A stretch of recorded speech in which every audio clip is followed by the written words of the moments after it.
La nation Panga, tome 1. Première partie. La connaissance des ancêtres.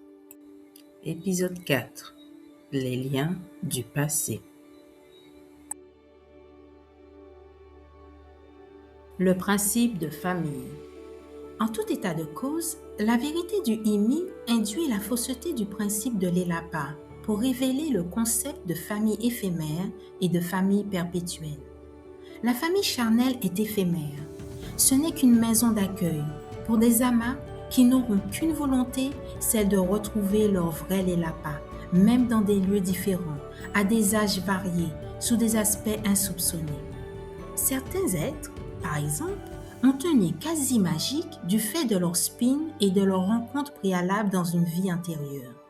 Cette première rencontre crée dès lors un état intriqué du spin. C'est ce qu'on appelle un état indissociable. En d'autres termes, dès que des amas ont interagi et se sont liés harmonieusement dans une vie antérieure, celles-ci ne sont alors plus jamais séparables. Quand le Mwili laisse l'Emi vagabonder. Certaines Amaxox arrivent à détacher leur Emi de leur Mwili afin d'aller rechercher des informations, des révélations ailleurs. Le danger de cette pratique est de ne pas revenir avant la fin du locatie imparti par la résonance du Mwili sans son Emi. Cette résonance a une durée limitée.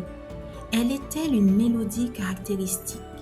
Sans elle, l'Emi ne peut retrouver le chemin de son noyau. Que se passe-t-il quand l'esprit retourne dans son corps enrichi de toutes ces informations?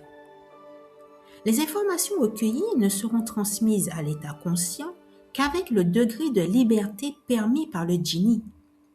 On dit que l'Emi est un état borné ou bridé du Imi de par le codage du djinni. Les informations sont ainsi plus ou moins filtrées, elles restent plus ou moins en mémoire, elles sont plus ou moins bien comprises ou interprétées. Cet état peut être débridé dans certaines circonstances, d'une certaine manière, mais cela ne doit pas être su de tous. Par contre, les Amaxos n'ont pas ce problème. Ce sont des êtres non bridés. Mais toute cette connaissance doit être protégée. Pour l'instant, seuls les Amaxos sont habilités à la transmettre de façon uniquement orale aux élus, à savoir les Falaki Boka Olokbo et certaines Masaka Zanen Akoye comme moi.